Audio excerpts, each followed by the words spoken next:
Hey, my name is Sage. I've been trading for the last 10 plus years. Welcome to today's presentation. Now, what you're going to be learning is how to take advantage of longer time frame trades.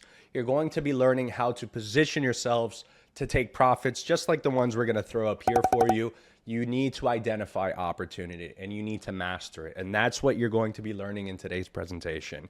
You're going to learn how to identify the patterns, the opportunities, so you guys can start generating wealth for the long run. If this is something that excites you, because it definitely excites me, don't forget to like, comment, subscribe, and stick till the end of the video. Watch it 3, 4, 5 times if you need to, but this information you cannot afford to miss out on. We'll see you guys here in the presentation. We're going to go through a lot of the things that I normally talk about because trading for me is very systematic. It's also something that I do where I try not to hit moving targets. I try to play the same sort of positions, the same sort of information that I give for different presentations. I like it to be repeatable because I like trading the same thing over and over, right?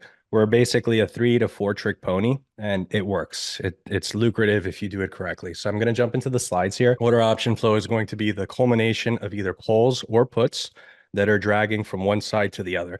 So I'm going to show you one of the platforms that I like to use. It's called TradyTix. So TradyTix is just going to show you if there is an imbalance of flow in one direction or the other. Today, I use flow quite a bit. So I use flow in my overall funneling system in order for me to decide whether I do want to put on a position or not. It's not going to work 100% of the time, and that's why we have risk management, but it's going to be a complementary factor to what you're doing with technical analysis. So if you're a short-term trader, there's really 5 categories.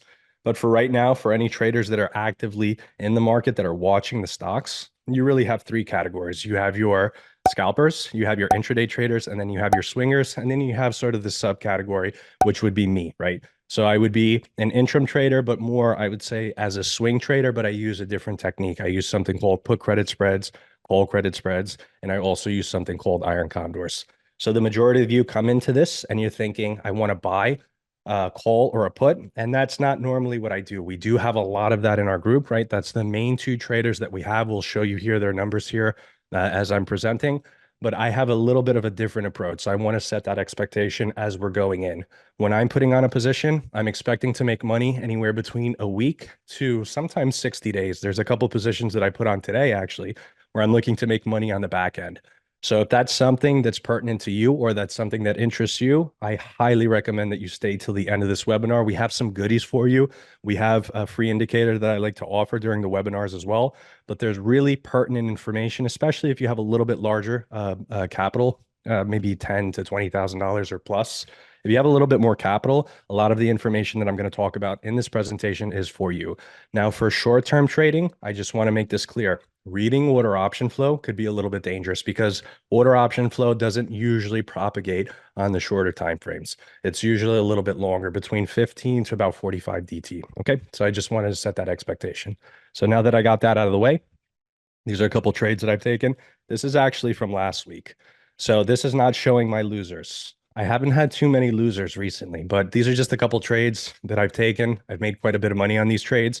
And right now, whoever's in the group, I mean, today we had a pretty phenomenal day. I came in today knowing that I wanted to be positioned a certain way with a certain delta. So delta is going to be a function of your Greeks. If you're delta positive on your overall portfolio, it means that you want the market to trade upwards. Now, if you're delta negative, that means that you want the market to trade lower. So normally what I advocate for is us having, I would say, neutral delta. So you're somewhere in the middle, and you can do that with some of the techniques that I share with you guys in the Discord group. Now, I don't want to make this too complex because I am the person in charge for complex strategies here at High Strike, but I don't like to overly complicate things because I don't like to use that kind of verbiage. And you're like, what the hell am I doing? Right? Especially when you're jumping into this for the first time. So when we're looking at trades like this, I just want you to be abundantly clear that when we're taking positions like this, we're doing so for a little bit longer time frame. But also, we do have counteracting positions that are going to act as either longs or shorts. And we're going to make a little bit more sense in this when we start looking at order option flow for positions that we have active. Me personally, when I'm watching a webinar, and believe you me, guys, I watch plenty of webinars. I'm always looking to educate myself. When I'm looking at something like this, I'm going to show you actual examples of things that I am in right now. I don't want to show you theory. I hate theory. I want to talk about actual action items. Okay, so we'll see that here in the next couple slides after we get through some preliminary stuff. These are a couple of other short-term trades. I'm still in NVIDIA. I took NVIDIA again, but just so you guys have here a little bit of a sense of how our signals work. So let's continue. I'm going to show you today, I haven't done this before, but I'm going to show you what it looks like in our actual Discord group. Okay. So I'm going to show you a couple profits that we had for some members today. I'm going to show you my profits today as well. It is a little bit of a larger number. So don't think as I'm showing you these profits, these are people that, have just joined the group and then the following day they're already making this capital. It's not about that, but they have been building up to this, right? So that's what I want you to see when I show you the Discord group here. So these are just a couple of people. I'm having a conversation here with Marcus. Marcus is probably on this webinar as well. Marcus is a pretty astute student, right? He's been with us before, but now he's returned. He's constantly asking me questions, which I really actually appreciate from him because he's hungry to learn. But these are just a couple positions. Juno has been with me for a while. Juno has been with the group for 2 years. This is a pretty good day for Juno. Juno is typically making anywhere between, I would say, $800 to about $1,200. Now, he doesn't only have winning positions, but today was pretty good for him. This is one of our students here. He's actually one of the alpha members. He's been with me for a while. He's doing hybrid trading. So he's doing a lot of what I do, but he's also doing scalping. So this is a pretty good day for him. This was my day. Yes, I did have a good day today. This is one of our students here. This guy, we've been waiting on Mora. If you guys want to look at Mora real quick, maybe you guys have two screens there. I've been waiting on Mora to trade upwards around that $1850 pocket. Caesar was waiting on this position every time that I got on for Power Hour. He constantly brought it up because he was hungry for getting into this position because he saw the opportunity. Just because we basically drill these thought process into you guys, right? We just waiting on the opportunity. So if you look at Mora real quick, Caesar jumped on this particular position, right? And he made a pretty good amount of money here. So it was $1,100 on a position that I think he took yesterday or just 2 days ago.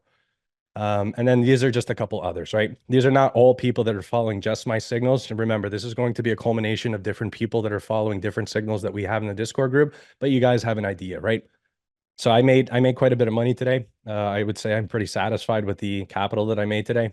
And I mean, it's all over the board, right? Roy is constantly here, right? Roy is a rock star. He literally is a rock star. So this is just a couple examples. Me making fun of some of these guys. Here's Juno again. I mean, they're across the board. Cool. So these are just a couple examples of trades that we've taken recently. These are the last 3-4 days, right? Most recent, obviously, I'm there on the board.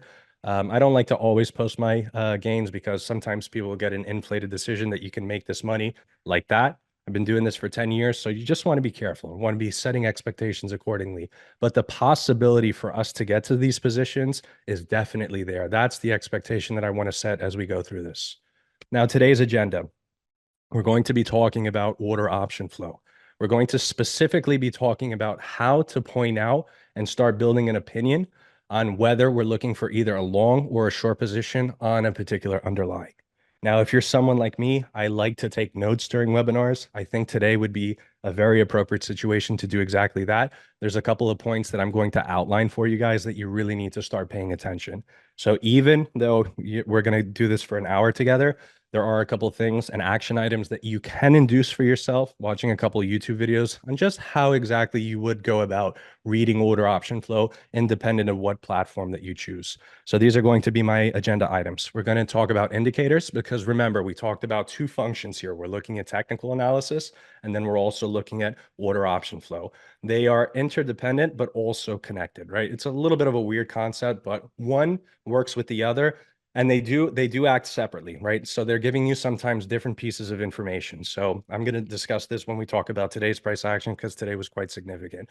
Sometimes we have the market selling off, but we have long orders coming in on the market. I'm going to show you how to interpret that. And today, obviously, it was very lucrative for me, very lucrative for a majority of people that sometimes don't like to post because of their privacy in the profits channel. But nonetheless, my DMs were blowing up today. There's people making quite a bit of money, a lot more money than what they invested in their education when they first started off with us. So I was extremely fulfilled and extremely satisfied with some of these students.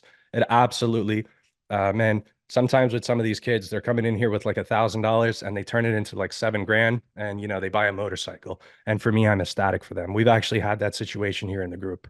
All right. So these are going to be our action items. And then if you stick around till the end, I will give you an opportunity for you to be a lifetime member here. So we'll talk about that later down the road, right? When we actually get through some of the technical analysis and reading some of the flow items. So those are going to going to be the last 3 slides. All right, let's continue. This is a funny little gift that I included here for this webinar. At the end, I will give you the indicator that I myself use for swing trading. It's a $700 indicator. We do use it for the swings that we set up. We call it a squeeze.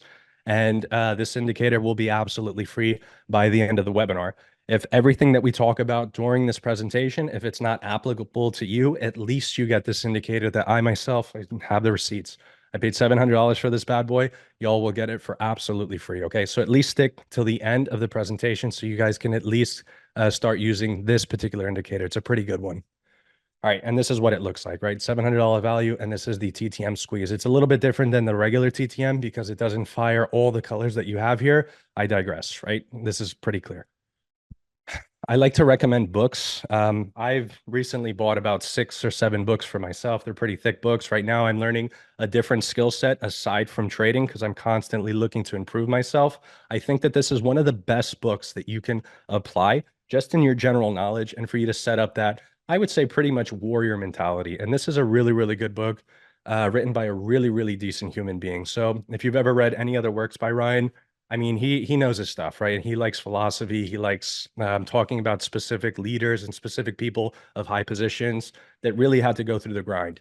If you're part of this webinar, you're probably going through the same thing as well. I remember when I started trading, I actually didn't go through so much of a grind in the beginning because I did have the support. But when I started making money, I thought I was hot shit. And at that point, I was starting to lose way too much money because I really, really didn't have a handle on my risk management. So in my personal opinion, this book is like $12. It is worth every penny for you guys to at least consider, right? This book right here, it sits right off to the side. I do reference it quite often just so I can get in the mindset that I'm a tiger, I'm a lion. I'm here to absolutely slay in the market. And when I'm not doing so well, I start to have that mental talk within myself in order for me to get into that grind and into that flow again. I use flow a lot, not just in the terms of trading, but in just life in general. All right, before we continue, during the entirety of the presentation, I still have 45 minutes here. You're not going to learn everything that I talk about on a general basis. I spend an hour every day on Power Hour, giving you guys completely clear instructions on what it is that I'm seeing, the build up for today's price action. I talked about it for the last 5 days. So when I got on today, when I started seeing the price action was shooting up, I was not surprised at all. I actually talked about it for Monday, for Tuesday's price action. I talked about it also for Thursday and Friday, what my expectation was coming in, because I was reading the tape. I was reading the order option flow. You're not going to learn how to do that in just an hour. So I wanted to set that expectation up front. Technical analysis and flow is only part of the story. And this is absolutely true. We talked about those 2 elements, but there's an additional element underneath that. It's going to be fundamental analysis. It's also going to be just your overall cleverness in reading what's going on in the broad-based market, knowing that Japan just raised interest rates by 1%. You need to know things like this. So you need to also have an economic indicator that you have your ear to the grindstone here. So you need to be paying attention to market sentiment, and a really, really good outlet that I like to use is going to be Bloomberg. Bloomberg is a little less biased than some of the other news outlets, but I think Bloomberg, for the price that I pay per month, right now I think I'm paying like $19 or $25, something like that. If you're taking this more seriously, it doesn't have to be Bloomberg, but at least please be informed of what's going on internally for some of these companies. I always recommend trade high quality companies. Do not trade companies that have an IPO that they completely destroyed and they have whacked out valuations and they don't really have strong fundamentals. So high quality companies, and also try to get high quality information. It will pay its dividends if you know how to interpret information correctly. So invest in good quality companies. I've already said that. And be aware of market fundamentals. You don't have to do fundamental analysis. I don't do it at this capacity, but I know what the market internals are, especially on some of the higher quality companies. I know for a fact that if Apple trades at around that 130, 145 marker, I'm probably going to put my entire portfolio there because I know what the fundamentals mean if we do start to get at that valuation. I hope that makes sense. All right, let's continue. Shameless plug. Obviously, I'm going to say that High Strike does this quite well. This is a funny little GIF. It was actually funny the first time that I saw this. So I just kind of wanted to plug High Strike in there. Obviously, I think that our group does this quite well. We integrate with these processes quite well. But let's just talk about a little philosophical concept. Everything that I try to do, I try to plan for. So very often what you'll hear me say during our power hour sessions, or even when I'm talking about post-market sessions or trades that I want to get in, I do something quite often. Some of you don't realize how many alerts I get on my phone or how much pre-production that I do on something before I jump in on a trade. So when I go and put on a 10, 20, $50,000 position, it's not by the seat of my pants. It's not by a whim. It's by some preparation that I've had and some sort of fundamental analysis that I've done preparing up until that moment. So this slide caters a little bit to that, right? We want to plan on specific situations. So if you're someone that you have worked on your pattern recognition, you're starting to build up a little bit more confidence in what it is that you're doing, don't go out and put out a $50,000 position just because you inherited $500,000. I'm not saying to do that, right? Because sometimes people do crazy things like that and then they end up flat on their ass. I'm not recommending that you do that at all. I'm recommending that you get really good at plan structuring your trades and doing the same thing over and over. So this really hits home for me. I like to plan out my things. I like to try to be methodical. And even if something goes against me, I have a plan in place. I have a method or I have a process that's going to be taking care of that later down the road. I talk about that all the time during Power Hour. That's something that I explicitly make it very, very clear to our members. If I'm losing on a position, I have a plan for when I want to get back into that position, especially with those high quality traits. Next, my criteria for a good system. This is crucial. This is absolutely crucial. Fundamental analysis. You have to have that down pat. What does this have to do with flow? It has everything to do with flow. The more flow you see on a specific stock, if it's a high quality stock, there's something to be said there. So fundamental analysis, technical analysis, market structure, liquidity, moving averages, your VWAP, order option flow. That's going to be a little bit lower on the list because we want to pay attention to fundamentals. We want to know what the perceived value of the stock is. And then we have outlook for future shares. And then we also have history of the stock. This is a little bit lower on the criteria. I like to include fundamental analysis and market structure a little bit more, a little bit higher here on the list. And as you guys can see, incrementally, alerts, alerts, alerts, alerts. I personally don't like to watch 35 stocks and see exactly what each individual tick is doing. If you're that person or you have that mindset or you have that capability, more power to you. I just don't have that. So I think I've showed a couple of you guys. I have an unbelievable amount of alerts that come through my phone every single day. I actually have to delete a couple of them, but they come through all throughout the day. And as I'm reading these alerts, I leave myself little notes and then I'm jumping into the chart and then I'm seeing, okay, I remember what it is that I wanted to do here. Let's go through the entire process here and the checklist and see if we're setting up for a trade that I potentially want to take either long or short. Next, alerts. So I think it's pretty clear that, yes, I consider alerts pretty high on the spectrum here. They're important.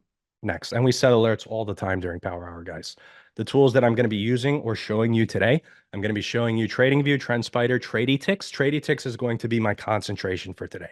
Fundamental analysis software. And then if you guys are interested, I use something called Spread Alpha. You can pay for the higher tier. I think it's like $170 a year. If you're not at that level yet, just use tip ranks, right? Use Yahoo Finance, whatever. It doesn't have to be anything too convoluted. You don't have to use Market Chameleon. You don't have to use Benzinga Pro. You don't have to use that stuff. Just know at least some of the fundamental structure of your company. Usually, if it's a household name, it's probably a good indication that it is a high quality company. Next. Defining a good system. This is a pretty easy one. I'm gonna go through this real quick. Hit rate is a stupid metric. I don't really consider hit rate too high of a factor because there are traders out there that are phenomenal traders that have a hit rate of like 20%. A little bit of market research. If you guys really want to get into trading, start to I would say start developing a list of traders that you guys want to emulate. You want to start with commodity traders. Those are some of the most intelligent people that exist on planet Earth. They're also some of the most patient and some of the most wealthy, right? You're talking about millionaires on top of multimillionaires. These guys really, really know what it is that they're doing. So don't depend so much on your hit rate. If you're looking for a system that has a hit rate of 95%, for me that has been doing this for a while, that has some experience, I'm usually looking at that and I'm saying I'm calling bullshit on it. Cool.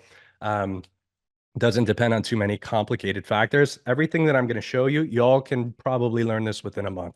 Doesn't need to be too complicated. Doesn't depend on too many conditions. If you have 13,000 things that need to be hit in order for you to trigger that trade, it's not a good system. Also, you don't want to have too few conditions. You don't want to have just one engulfing candle and then all of a sudden put down $12,000 on the trade and see if it's going to go. So it needs to be a happy medium. For me, it's anywhere between 3 to 5 conditions. Is repeatable, is repeatable, is repeatable. That's a little recursion joke. And then you also want to consider some fundamental factors. You guys can read the rest here, right? These are pretty simple principles that I would say that we need to follow. All right, so let's go here to the next slide.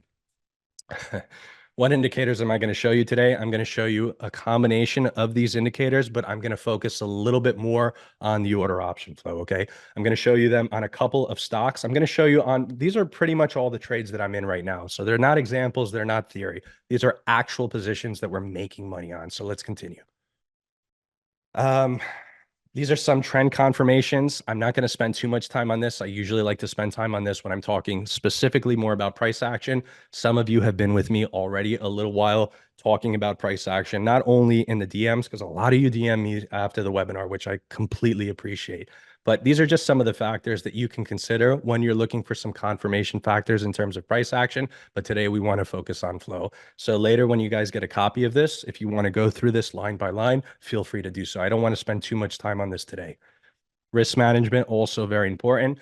Marcus is one. Marcus, I'm going to point you out here. I love you to death, homie. But when you said that you were putting 8-10% on a trade, that blew my mind, right? I don't like going that heavy on a position, especially with some of the newer people that are here. So I say this with absolute, just being careful with the sizing of the trades that you guys take. If you're taking 8, 10, 15, 20% of a position on a given trade and your risk reward is out of whack, you are going to blow up the account. And we don't want that. We don't want you to blow up your account. You want to take small losses or relatively sizable losses. And then what you want to do is you just want to look for that extenuating factor when you get back into the trade. So this is a risk management chart. Normally for me, when I take a larger size trade, I'm between 3 and 5%. Be mindful. When I'm taking a 3% trade, it's usually a couple tens of thousands of dollars. Okay, so it's a relatively small trade.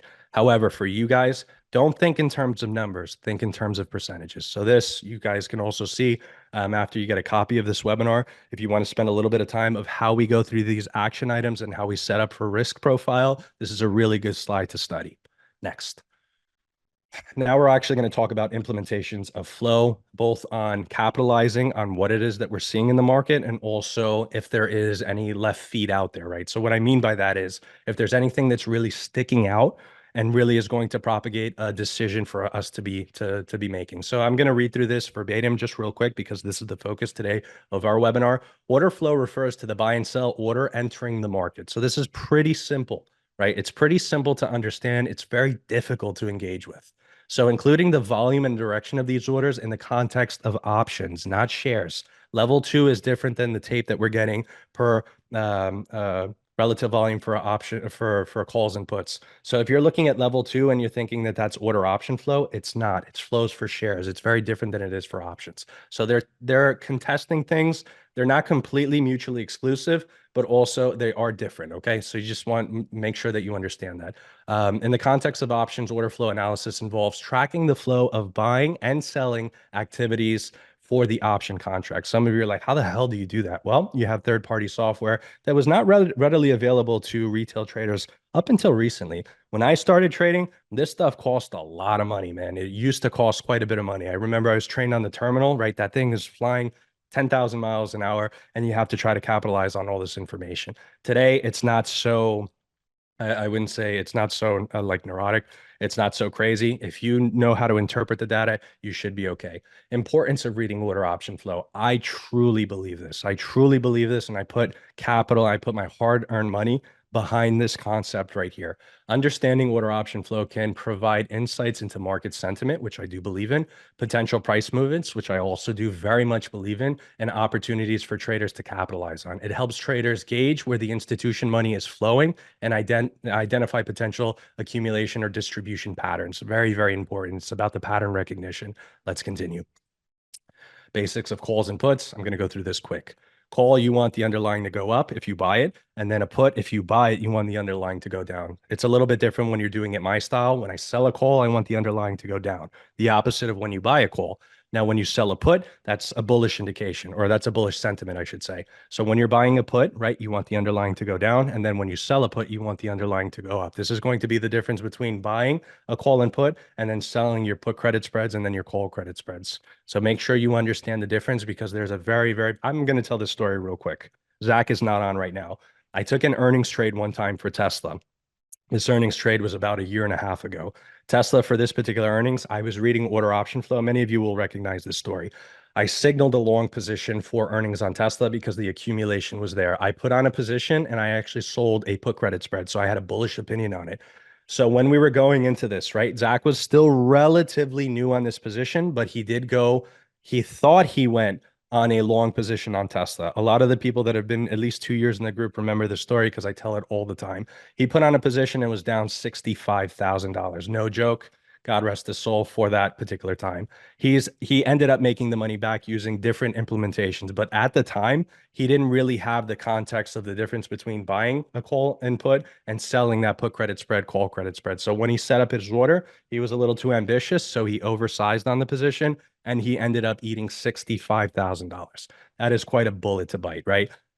At the time, I did a lot of coaching with him, a lot, because the guy, man, was distraught, understandably so. He has recently made it back. He actually, with the proceeds, not the proceeds, the capital that he's made back on another strategy that I teach, he's actually put a down payment on his house and he's paying off his house now. So he has made the money back. But just be very, very careful that you understand the difference between selling a position and buying a position. That's a very extreme example. If you guys do this diligently and you're very careful when you're entering your orders and you're not oversizing like Zach, because Zach likes to oversize even till this day, just be careful. I really like telling that story because it gives context. Hopefully, I struck fear in your hearts. So you guys, when you're putting your orders in your broker, you're really paying attention. And Zach took, I think at the time, like 250 contracts.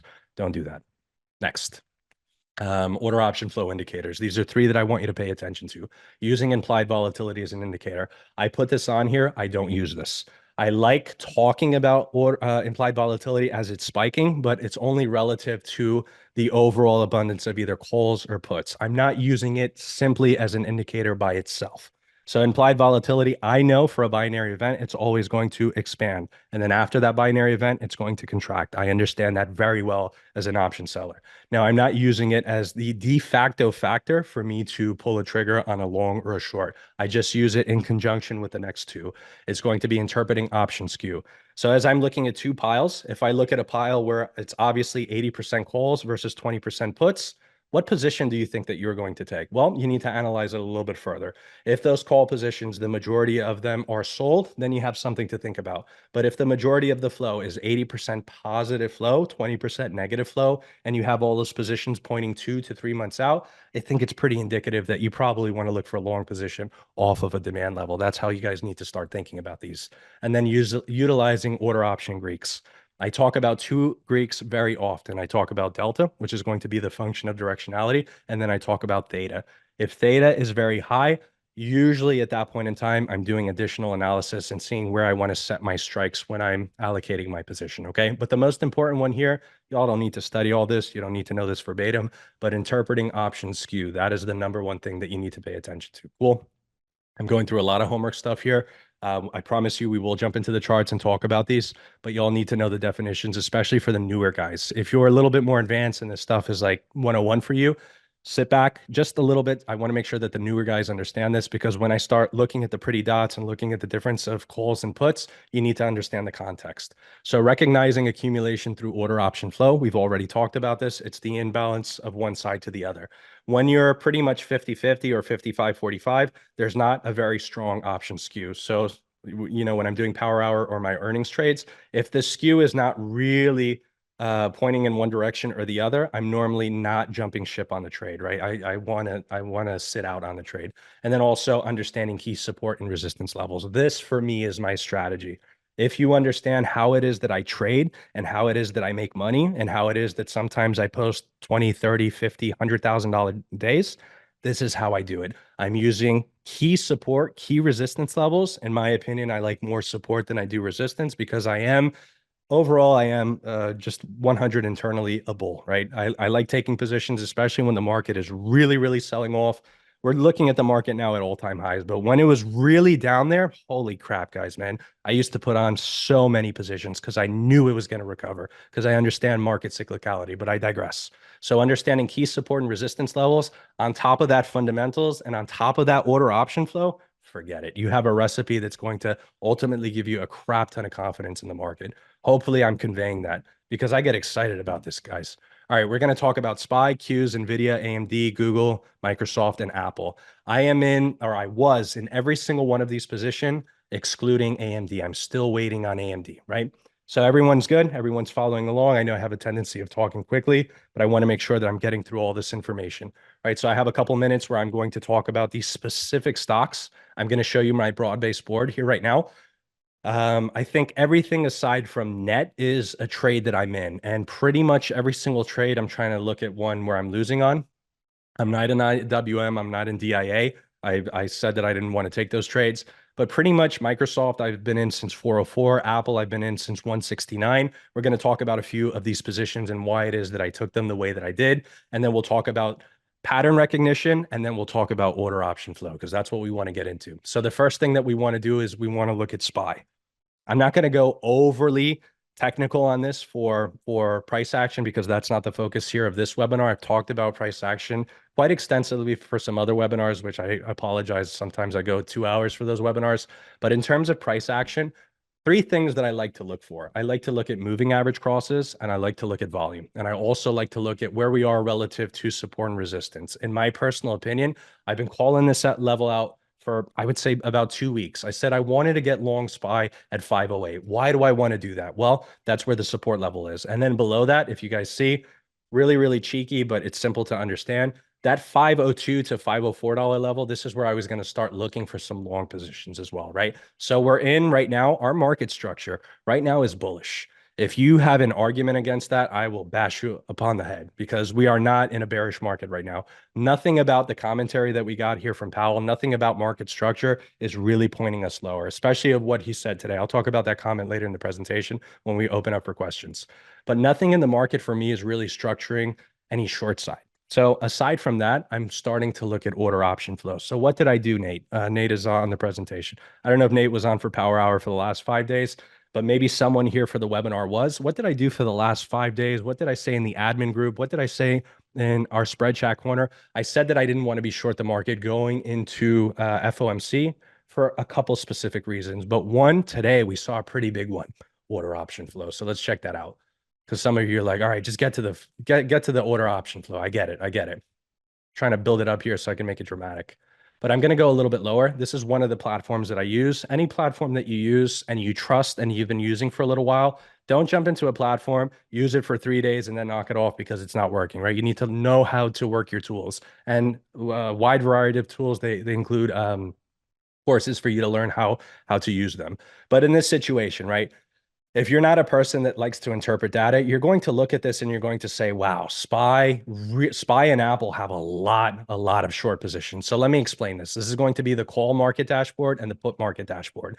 If you're looking at this and you're saying, holy crap, there is a lot of short positions there on SPX, on Apple, on SPY, and it's cumulative, right? You need to paint the entire picture and the story, right? I'm looking at numbers in particular. I have experience with this. A lot of you don't, but in terms of relative numbers, I need to look at the numbers and need to look at exactly how much positive or negative accumulation is coming in for each individual ticker. In my experience, $525 million of premium coming in on SPY for one day is a crap ton of premium. It definitely beats out $74 million of premium, right? So if you're counterbalancing that, if you just use an image in your head, you have quite a bit of long positions that are coming in relative to how many short positions that you have just on SPX alone, okay? So if you don't know what SPX is, it's actually going to be the actual index, and then SPY is going to be the ETF that tracks that index, if you don't know the relationship. So I'm looking at this, and it's not the only determining factor. Did I take long positions on SPY? I actually didn't. I've been long on a whole bunch of other trades that did very well today. Apple, Microsoft, I mean, you name it. I was long pretty much everything in the market. I didn't have a single short position going into today, not a single one. Now, as I'm looking at this, It's not only today's order option flow that really was grinding my gears here and setting up the positions, but the accumulation that we had going up into the FOMC meeting. So what was I doing aside from just reading order option flow on these pretty little charts here? I was reading Bloomberg, I was reading Reuters, I was reading exactly what the sentiment was in the market. So I understood that the implications here for us to not do a damn thing for FOMC was pretty high. And if you didn't understand the price action today, why was it that we had a jump in the market and we're already up 0.5% here on the Qs? I'm going to explain to you as to why. When we're looking to just stay static on our FOMC or our interest rates for right now, the propensity for us to start cutting rates a little bit further down the line. Right now, we were promised 3, in my opinion, already is implicating that the percentage for us to start cutting, maybe down to June, July, whatever it is, it doesn't matter what it is, starts to become a lot more indicative that it will happen. So that is a bullish indication. Also, another thing that Powell said today, if you were paying attention, he said that this is probably the peak of interest rates, right? So that's why after he said that, around 237, 240, market really started taking off. So what is the story that I'm trying to build here just for SPY? We'll talk about Qs and then we'll talk about Apple. We'll talk about Microsoft. What is the story that I'm trying to build and what is the implication? So this is just a 2-hour time frame. I also want to include here the aftermarket data. As I'm looking at this, I'm not seeing strong price action really propelling us lower. I also called the last 2 and actually the last 4 meetings that we had for PPI and CPI. I did the exact same thing that I'm showing you guys right here. I didn't see any short buildup. I didn't see volatility that was building up. And then I said, just wait for the market to cool off. And we're in the buy the dip mentality because we definitely are, right? If those short positions are not accumulating for that specific underlying that you're looking to trade, then by all means, try just to wait for your position. That's what I was trying to do here. I was trying to be diligent. So in my opinion, I told our entire group, right, all our members, I said, wait for the market to pull back. And it hasn't been doing that. So I haven't been trading SPY. I did win on a couple hedge positions on SPY, but that's a different thing. We were hedging our shorts, not our shorts, excuse me. We were hedging our longs. So in this scenario, I'm building the picture. This is going to give you a little bit of a cleaner explanation of what I'm trying to convey to you guys. When I'm looking at the pretty dots here, I don't want you to use pretty dots as your indicator for you to take a long or short position. Please do not do this. Please do not do this.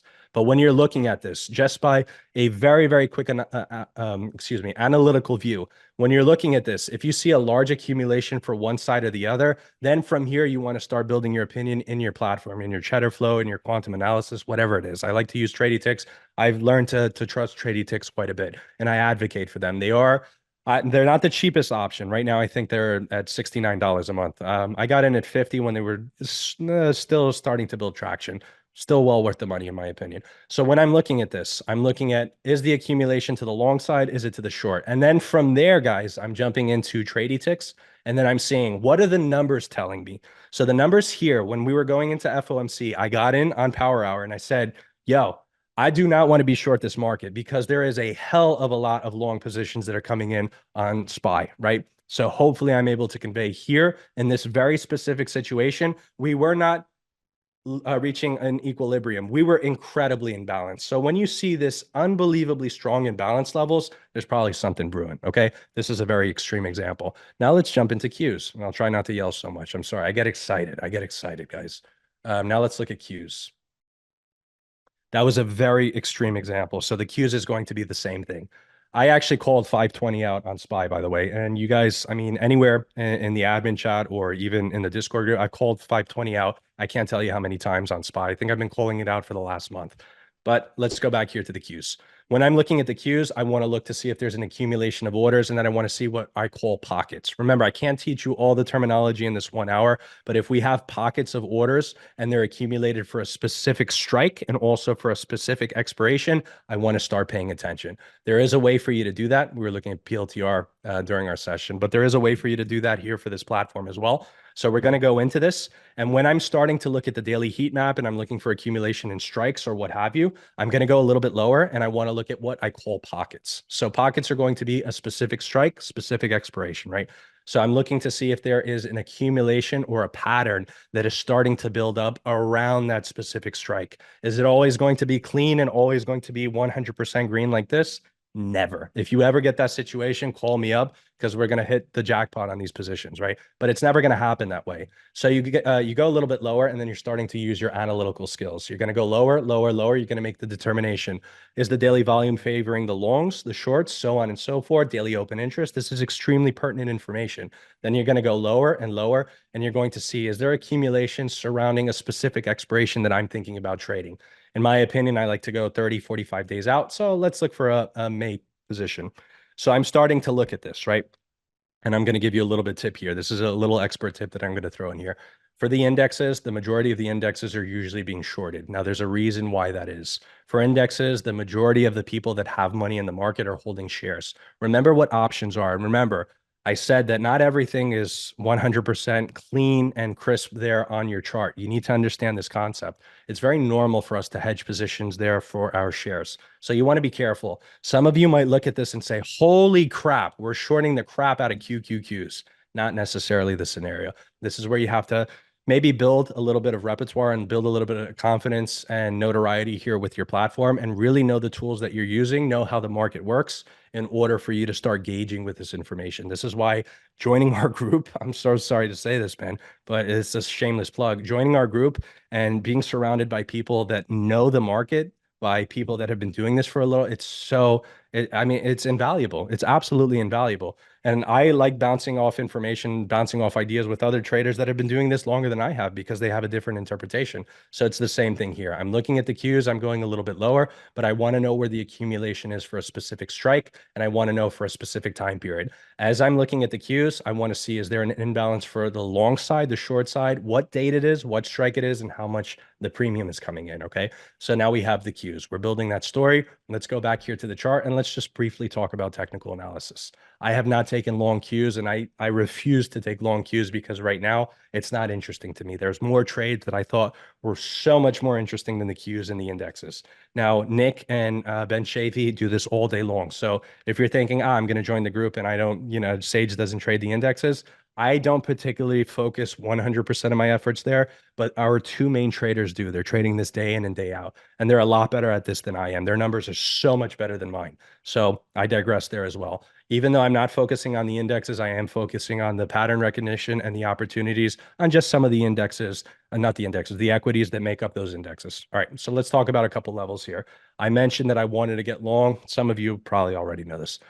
I mentioned that I wanted to get long on Qs right around the 430 area. Why the 430? Because that support level was right here at 433. In my opinion, it wasn't strong. I didn't want to take that long position at that 2 hour time frame. Looking back on it, hindsight is 2020. Pretty obvious after this engulfing candle right here. But building up to FOMC, it might have been a little bit difficult if you're just looking at the charts. That candle right there is just a beauty. It's an absolute beauty. That was after FOMC. So looking back at this, you can't really make an opinion. Now, on that daily time frame, I'll tell you 10 times out of 10, if we pulled back to 425, I would have probably start signaling long positions. And check this out. Do we start seeing a couple of long positions going a little bit further out? Yes. And this is where I'm starting to build that strategy. Okay. So you can't have one without the other. You can't look at order option flow and say there's a lot of calls coming in on Nike, for example, like for tomorrow, Lululemon, Micron. You can't look at that and say, I'm just going to get in here because it's an arbitrary value. Nope. You have to use that in tandem with your technical analysis. So one cannot live without the other. You have to have both. And then on top of that, you have to have your fundamental analysis. Let's go over through a couple more. I'm going to show you my Apple position, and I will show you my Microsoft position as well. Absolutely love these positions. Had a few people that were really, really starting to sweat the bullet here on Apple. And I'm going to be perfectly honest, I was one of them. And this is a little bit more implication of my overall trading strategy. I like to make money back on a losing trade, especially if it's that high quality stock. I'm going to give you an example on Apple, and I'll give you the example here on Google. So let's check out Apple. Apple's pretty clear. Apple has support at 165. Do we all agree here? 165. What did I see? And what was the implication for me to signal this long? Well, I'm sorry. For me, when I took this trade, I didn't have all the confidence in the world. Now we're at a different landmark because we're up quite nicely on this trade. When I took this trade, we were starting to trickle down and we didn't have the order option flow that we have now. Well, now we do, right? So we were trading down to a demand level or a support level, and then I started to build the opinion. When we're looking to hit a specific support level and then we start to engulf, see a little bit of volume and start trading above our moving averages, I'm starting to pay attention once again. And then I'm going over to my handy alerts. And then I'm starting to at least pay attention to those levels as they're starting to propagate. So on Apple, what have I done? I took this trade at about $169. And this trade right now, it is a pretty decent size winner for us. We're at about 40-50% gain on this. So what are some of the implications of the things that I was looking for? Well, we've already talked about some factors of confluence. We talked about an engulfing candle. I'll bet not a very strong one. I will admit that. Not a very strong engulfing candle. We didn't really get the short-term moving average cross as strongly as we like to get it, but Apple is a high-quality stock, right? And we were trading at least close to what I would call a more appropriate demand level, right? I sometimes call them higher quality demand levels. So the higher time frame you are, the closer you are to what's perceived as a very big change of direction. I would call that a high quality resistance or demand level. I thought that we got pretty close to that here at 165. Cool. So 169, bit the bullet on this one, took that long position, added to the position, and right now we're moving on it. Does that mean that Apple is not going to curl lower and then start seeing movement to the downside? It doesn't mean that at all. But what sets me at ease and what keeps me at least okay at night, right? Because some of us, we don't even sleep at night for some of the positions that we take because they're completely out of left field, is I'm jumping into Apple and I'm starting to see, is there some orders that are going to maybe shake me out of my boots, or are there positions that are starting to come in for my bias? And that's how I start building those opinions. I'm looking at these numbers. I'm looking to see, is there an accumulation for shorts? Is there an accumulation for longs? Right here, we obviously have some accumulation for shorts, but I'm also going to check that expiration, the strike, and also the premium. Cool. All right. So now you guys are starting to see how I tie price action and how I start to tie order option flow. There's a lot more little bits and pieces of information that I can really get into, but I want to give you the broad-based picture first. Now let's go on to Microsoft. Microsoft is a pretty good one too. Very good example. Microsoft, this is my second trade on Microsoft. It's looking like a winner. I don't like to call winners early. I don't like to have that habit. Telling you right now, do not have that habit where you're calling the winner early, or sometimes I see this, y'all are up like $5,000 on a trade and you're already buying like that motorcycle and you haven't even taken off that trade. Don't do that. Cool. It's a very bad habit. Be a mature trader. I just wanted to throw that in there.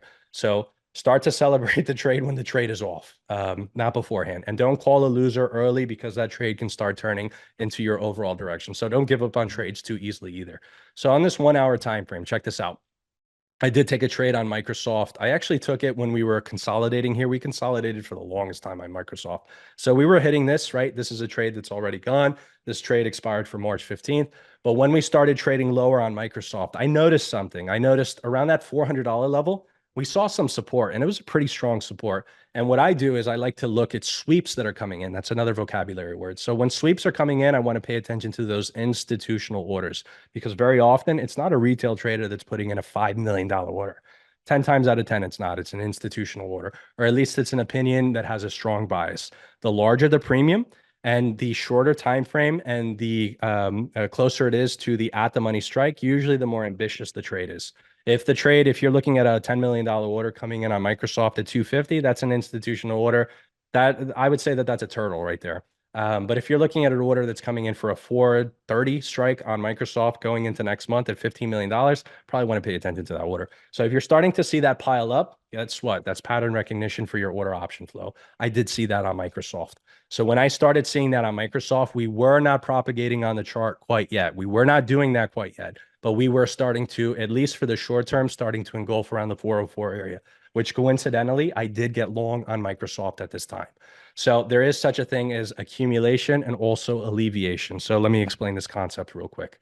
When you're accumulating for a specific strike or for a specific expiration, that's a great thing. People are starting to, they have anticipation for something. But there also is, and this is not something that there's not a software. I probably should invent this. There's not software that's going to show you, oh, these positions are starting to be pulled off. This is why you need to make a mental note of this. And this is why you need to join high strike. You need to go into your charts and then you need to see, was there an abundant amount of orders that were on the position when I took it? And if I'm still in the position, but it's not really looking like it's cooking the bacon, Have these positions been alleviated? In my personal opinion, Microsoft has alleviated a lot of these positions. But for right now, I'm so comfortable in this position because I got in at 404 that I don't want to take it off. I'm going to set up my parameters to each his own, but you're going to set up your parameter for where you're looking to cut off the position. And then you're going to say, all right, this is my cutoff point. I'll move my stop loss up to here, and then we'll call it a day. Cool. So this is just about trade management, but this is a really, really good example of where I saw the consolidating point, and Microsoft is still consolidating, in my opinion. It's trading down a barrel. It's not, it really hasn't moved much until it broke above this resistance level at 420, which I did call out actually quite a few times. So it did break above that resistance level, but at least we took the appropriate entry. What was the entry? Let's talk about confluence again, because I'm a very repeatable dude, right? We're talking about the moving average cross. We're talking about that VWAP touch, which is another level of confluence that we go over very often in our trading group. We're looking at volume that came in. There's definitely a buttload of volume right there. And then we're looking at that extenuating factor that's saying, hey, there's some long positions coming in on this bad boy. So I probably want to be paying attention to this stock at this point in time.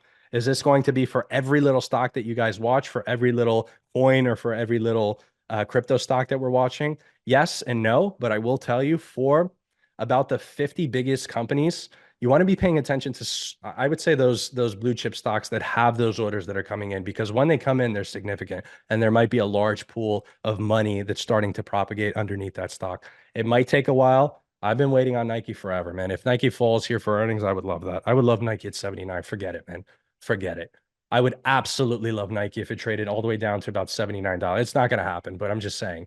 As long as you're waiting for these positions and it's starting to line up with some of your order option flow and you're waiting on it, it doesn't matter what the hell you're trading. So long as it's a good quality stock, you're waiting on the position, and when you pounce on it, I mean, you go for your coin, you go for yours, right? You go for your money. I'm waiting for that on Nike. All right, let's go over a few others. AMD, I didn't go over Google, but I'll go over AMD, and then I'll go over NVIDIA. Those are pretty important ones as well. Let me see what our time is like. All right, I got about 7 minutes for me to go over these two stocks, so I'm still within my time frame. Guys, I get excited talking about this because obviously this is incredibly lucrative and fun as hell, man. All right, let's talk about AMD. All right, AMD. I want AMD at 160. Does anyone have any objections? Probably not. So AMD is support all day long there at 160, all day long. Now, this is already showing signs of a potential reversal. If you know how to identify that, congratulations, you're already trading at a little bit higher of a level. So that right there is a hammer, right? It's a pretty clear one. So when I've been getting on for the last 2.5 weeks, I said that AMD is going to trade around that $180 level. I called that level out. Did I short it? No, I didn't. I don't want to short AMD for right now because I think that the market still has some room to the upside. I don't want to be short pretty much anything in the market until something fundamentally changes. So that's one of the principles that we talked about. When I'm looking at AMD, the daily time frame is not going to do this justice, but on that 1 hour time frame, check this out. I like to set up zones. If you're not doing zones, we need to talk about that when you join the high strike community. So you're setting up your zone, and sometimes I hate this about myself. I hate when I get the zone right. And I hate that because sometimes I get skittish on my position. I'm like, there's no way that I got this absolutely right. And I did. I did get that right here.